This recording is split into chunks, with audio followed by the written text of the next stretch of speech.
You're listening to an After Dinner Conversation magazine podcast. After Dinner Conversation believes humanity is improved by ethics and morals grounded in philosophical truth, and that truth is discovered through intentional reflection and respectful debate.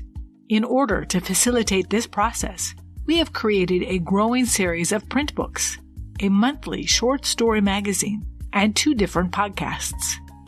This podcast, Philosophy, Ethics, and Short Story Audiobooks, provides audiobook recordings of our stories that have appeared in our magazine. And our companion podcast, Philosophy, Ethics, Short Story Discussions, is where we discuss the ethics of the choices made in the stories as a way to model the kinds of discussions we hope you're having about these readings with friends, family, or students. We would love it if you went over to check it out. I'm Roberta, your narrator, the story editor at After Dinner Conversation Publishing. Thank you for spending your time listening to our podcast and for reading the magazine. Thank you for supporting us through your magazine subscriptions and through patreon.com/afterdinnerconversation. And of course, if you enjoy this audiobook reading, please subscribe to our podcast, share it on social media, and suggest it to friends. Today's story is A Wolf on the Bus, written by Matthew Wallace and published in our May 2021 magazine. A Wolf on the Bus by Matthew Wallace. Exhaustion flooded my body, leaving a dull ache pulsating just behind my eyes. With my right thumb and index finger, I squeezed the bridge of my nose, exhaling deeply, trying to soothe the pain. This tactic worked temporarily, at least until the bus hit a pothole or a speed bump, sending jolts of electricity into my skull. I reached into the yellow and red backpack that I had nestled beneath my seat and extracted a red pill bottle from the small front compartment.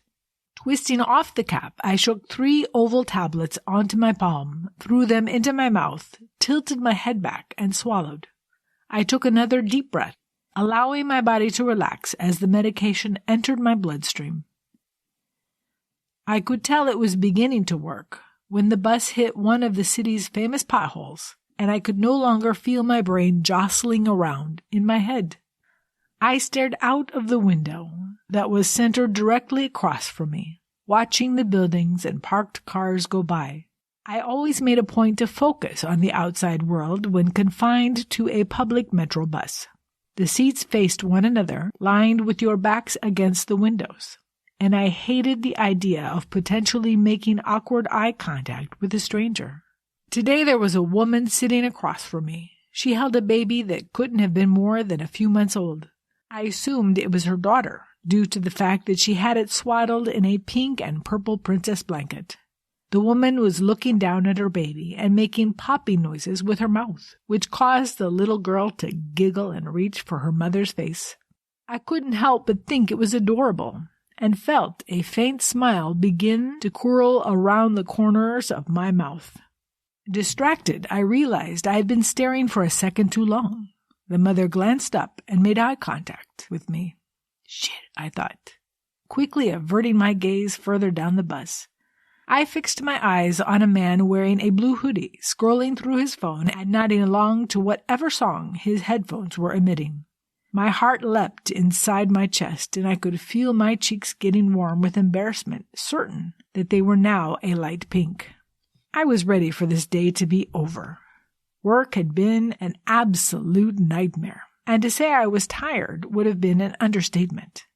My job as a clerk at the county courthouse was one that I took pride in, but the past few days had been overwhelming. Every day this week, protesters had congregated in front of the building, chanting and waving their handwritten signs. To be honest, I wasn't all that sure what they were protesting. Something about rights for all living beings.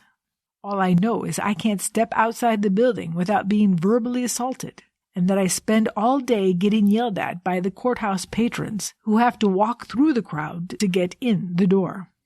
"Shouldn't you be doing something about those Neanderthals?" Mrs. Thornton, a 67-year-old crone living off her deceased husband's Social Security, yelled at me. "They're exercising their First Amendment right, Mrs. Thornton," I responded, along with a sigh, now used to hearing something along those lines from the people I was trying to help. Mrs. Thornton huffed back. "That's absurd," she snarled. "They should all be shot, in my opinion. Good-for-nothings." I can't say that I really agreed with people like Mrs. Thornton, but I must admit I felt annoyed at them for making my life difficult. People have the right to protest and fight for their beliefs, whether others agree with them or not. That is what makes our country so great. I just wish they would pick a different place to do it. My backpack began to lean against my left leg, indicating that the bus was beginning to slow as it arrived at the next stop. I glanced to the bus route map hanging next to the door, trying to decipher exactly which stop we were at. Following the red line that outlined the route, I could see that we were now at Bolivar Street, 6 stops before I would get off at Livingston. I sighed, feeling as if I would never make it home. The brakes on the bus squealed as it came to a complete halt, rocking me in my seat. The door opened, letting a warm breeze rush into the bus and compete against the chill of the air conditioning. My eyes remained on the bus route map, hoping to avoid any dreaded eye contact with the newcomers. However, periodically and involuntarily, I couldn't help but glance over each person that stepped through the door.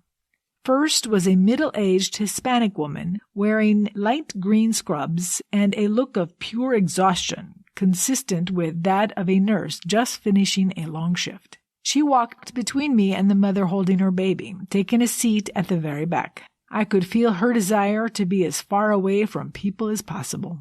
Next was a young man with round glasses wearing a Nirvana t-shirt and a black backpack slinged over one shoulder. I suspected he was a college student, either on his way to or home from class. As he sat down, pulled a physics book from his backpack and began to study it intently. Lastly, and unexpectedly, a wolf bounded up the stairs and onto the bus. He was tall, but just short enough that he was able to step onto the bus with only his ears gently grazing the top of the doorframe. His fur was a dark gray with white speckles surrounding his black snout, and he wore a blue Hawaiian shirt decorated with pink, white, and red flowers, along with khaki shorts and a pair of white Converse sneakers. I felt my jaw slack and my eyes widen. Realizing that I was staring, I quickly looked around the bus, pretending I hadn't noticed him in the first place. In doing so, I could see that the other bus passengers were more shameless than I was, each of them with their eyes fixed on the wolf. The woman sitting across from me looked startled, squeezing her baby tightly against her chest. The wolf, however, didn't seem to notice that he was the center of attention. He simply walked down the aisle and took the seat diagonal from me, next to the mother and her baby. The mother began to tremble nervously and hastily gathered her things, moving down 2 seats from the wolf, but still stealing nervous glances at him. Again, he didn't seem to notice the behavior. I myself felt slightly fearful, although I had never been personally attacked by a wolf or known anyone that had. There was just a certain stigma about them that most people couldn't get past. Wolves were bad news, and that's the way things were. But even so, I couldn't help but feel bad for the guy. He hadn't done anything to anyone on this bus, and they were all looking at him like he would attack at any moment. Once it was apparent that the wolf was the last one to get on the bus, the driver closed the doors, shifted gears, and pulled away from the curb. I glanced at the bus route map, confirming the number of stops left until Livingston Street. 5 to go. The air was full of an awkward tension that almost made it difficult to breathe. I reached and grabbed the knot in my necktie, pulling it loose and causing it to unravel. Balling the tie into a neat wad, I unzipped my backpack and stowed it inside. My headache was completely gone now, but it had been replaced with an anxious itch in my temples. I studied the bus, making sure not to look at the same spot for more than a few seconds, and noticed that the other passengers were still staring at the wolf, seemingly afraid to take their eyes off of him. I shifted my gaze to the wolf for the first time since he had sat down. He looked completely unbothered, scratching his chin with one of his paws. I observed his attire, curious why I felt the Hawaiian shirt made him seem less like a predator.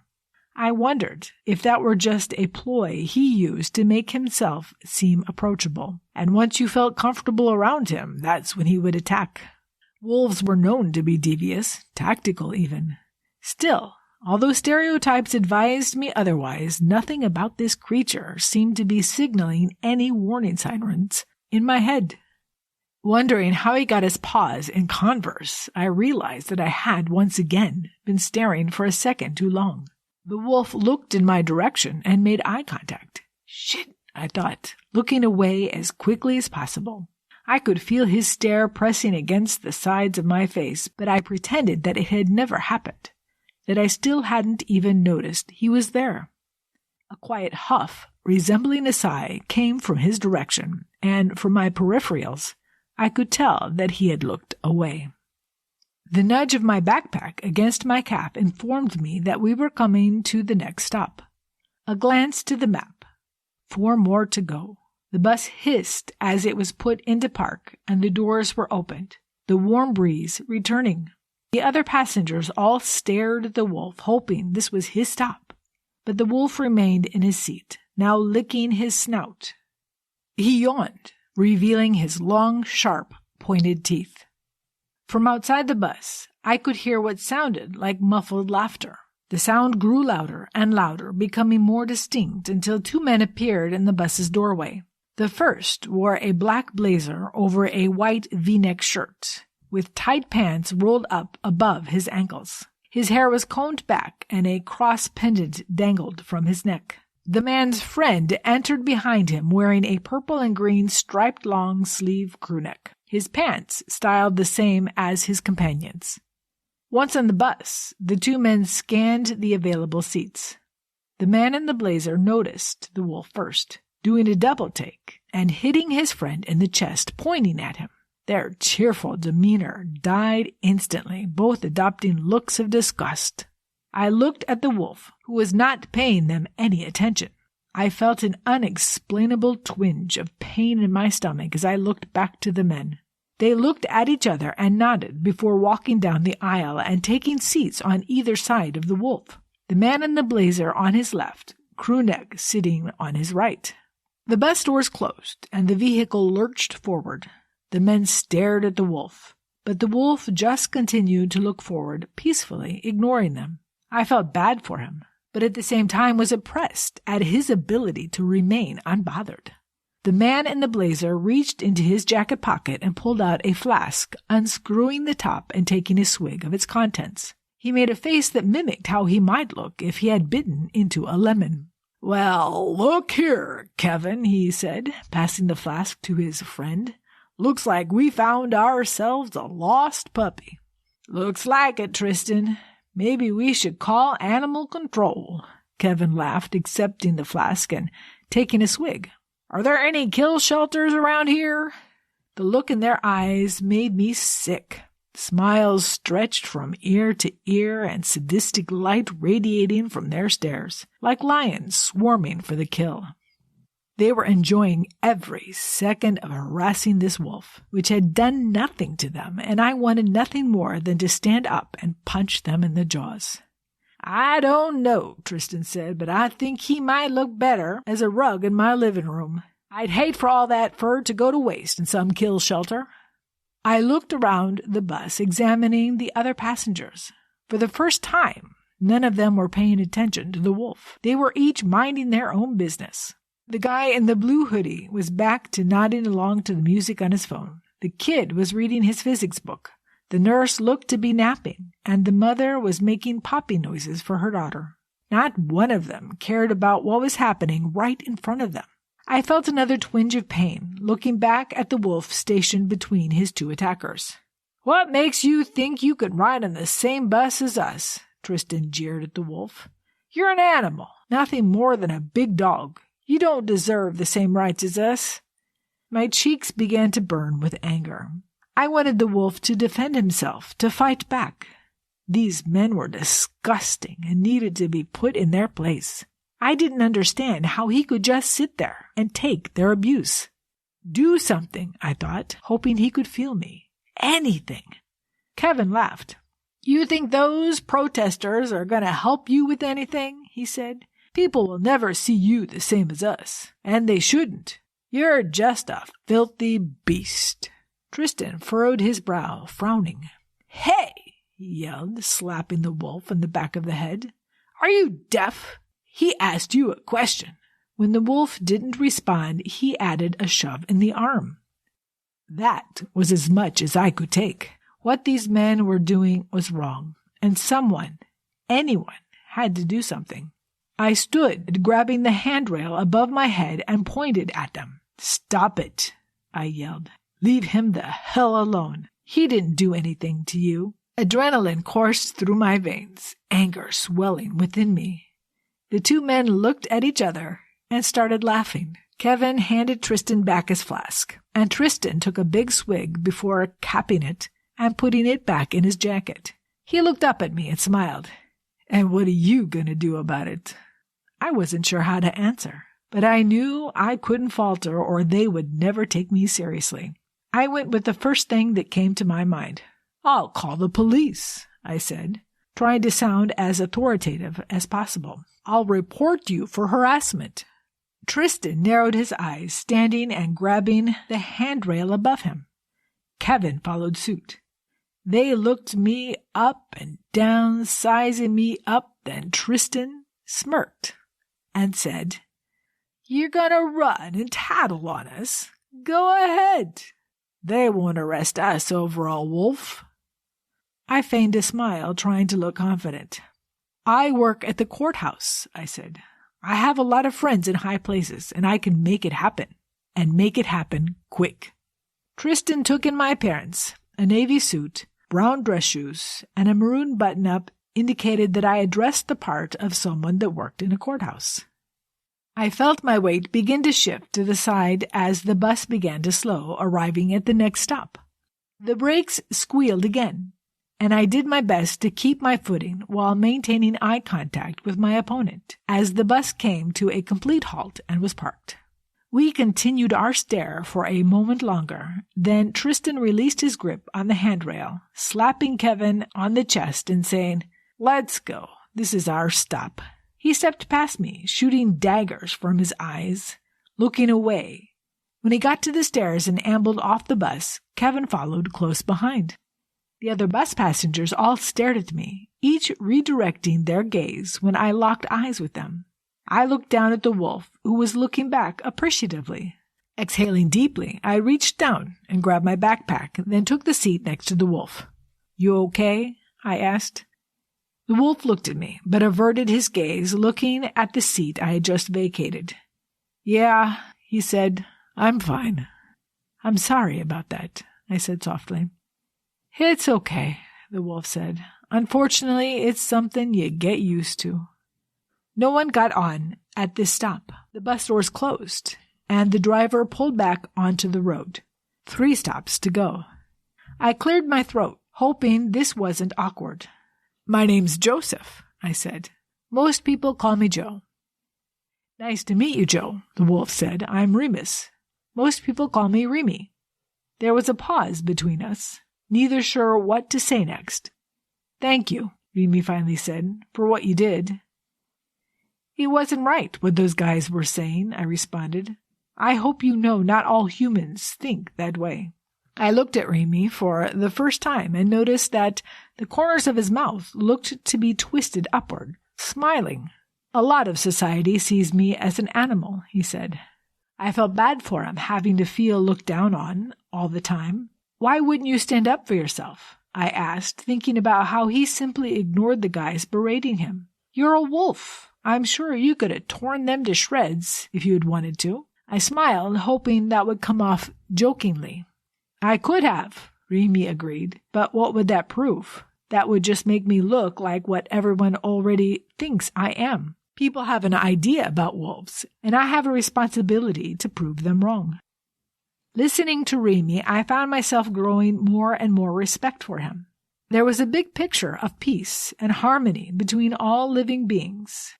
And I realized now that this wolf was in a constant battle every day to try to achieve that goal, always having to look the other way or be the bigger man no matter how hard it was, all for the sake of something bigger than himself. "You must not like humans very much," I said, feeling pity toward him. "They're so insensitive. I can imagine being in your shoes." Remy chuckled, which sounded more like a lawnmower with a loose blade. "On the contrary, I love humans," he said. "I have very good human friends. I have a lot of hope for humankind, and I believe that change is possible." "But how," I asked, "when people can be so ugly and demeaning, when guys like that can say such hateful things to you?" He looked at me, eyes full of light.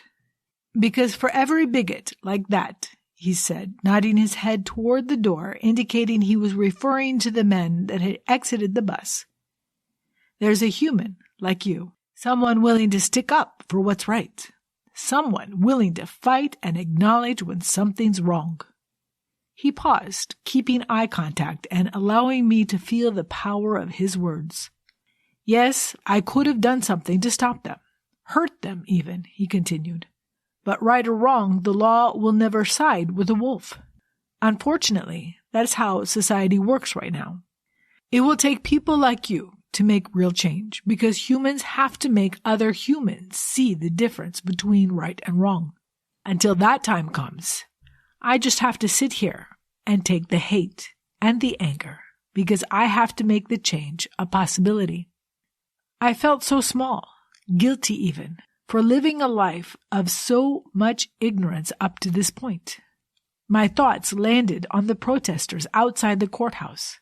It was disheartening to recall the amount of ugly things that people, myself included, would say about them when they were just fighting for beings like Remy, trying to make a difference and make the world a better, more equal place to live.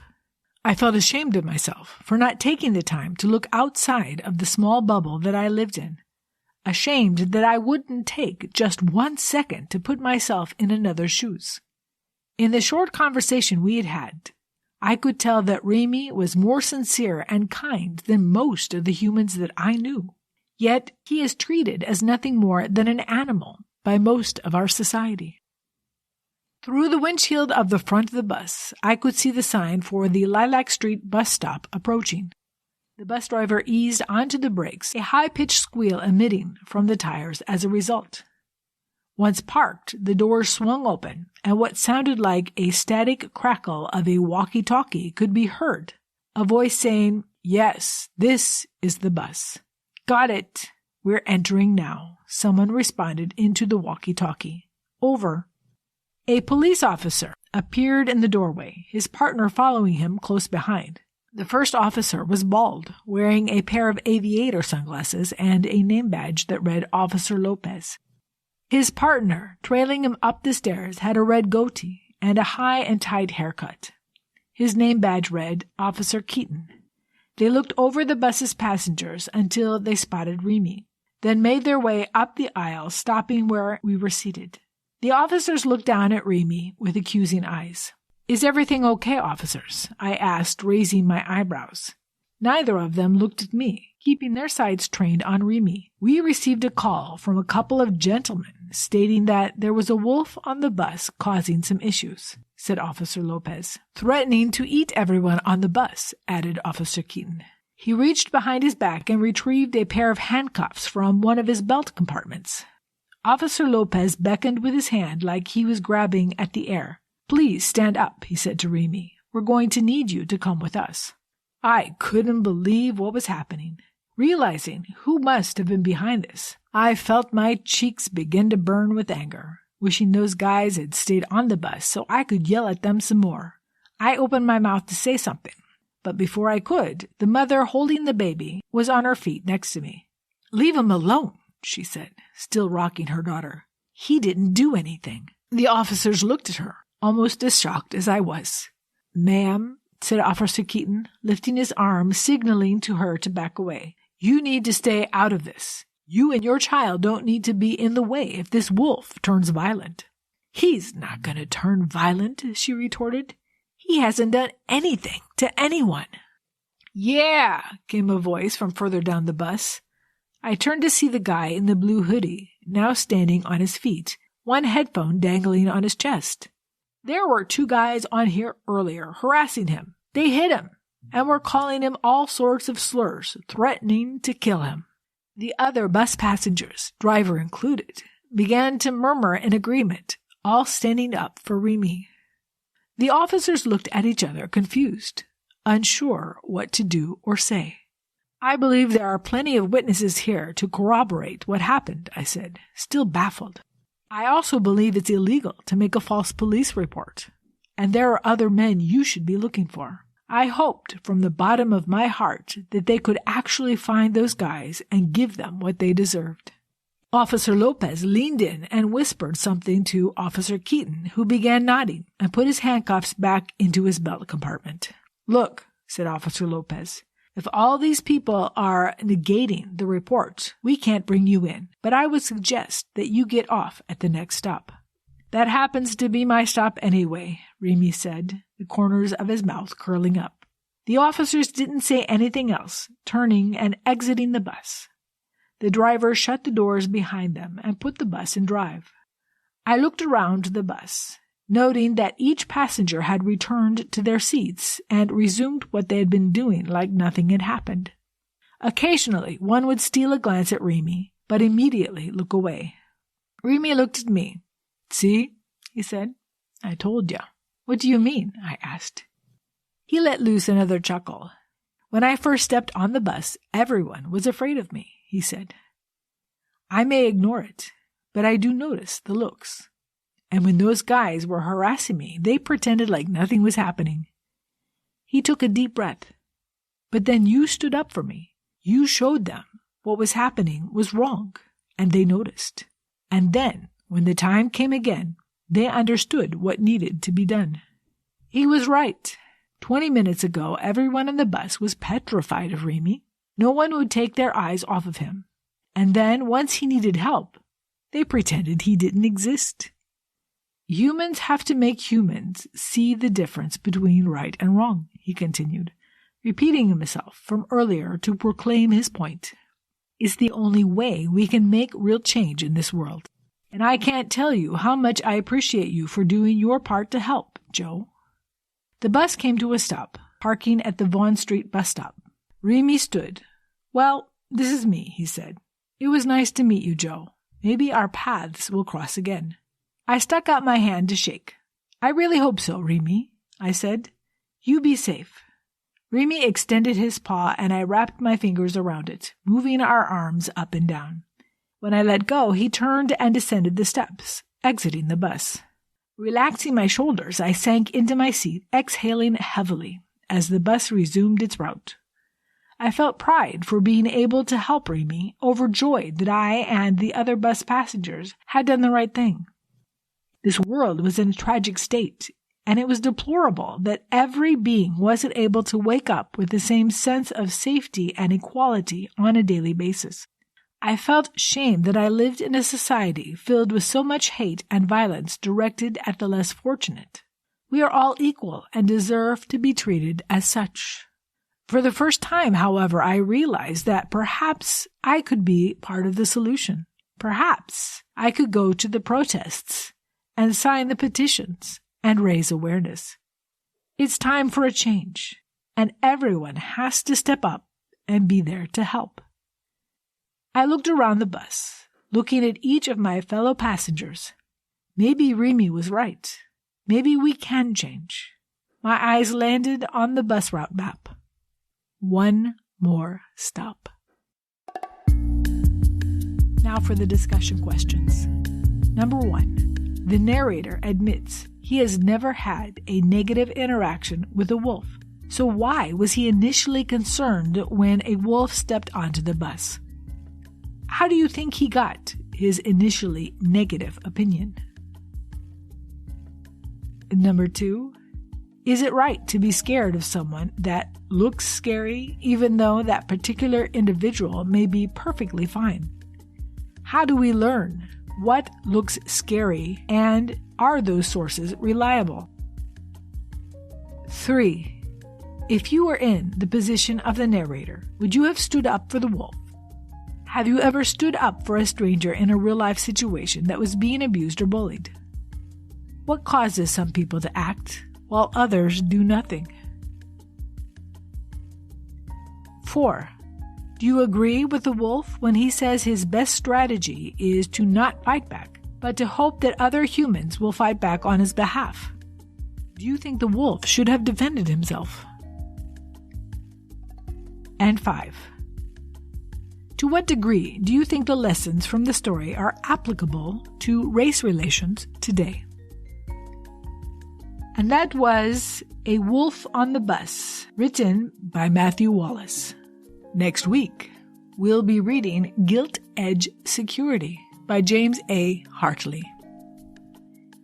If you enjoyed this story, head over to our companion podcast, After Dinner Conversation Discussions, and listen to our discussions of this and other short stories from our magazine.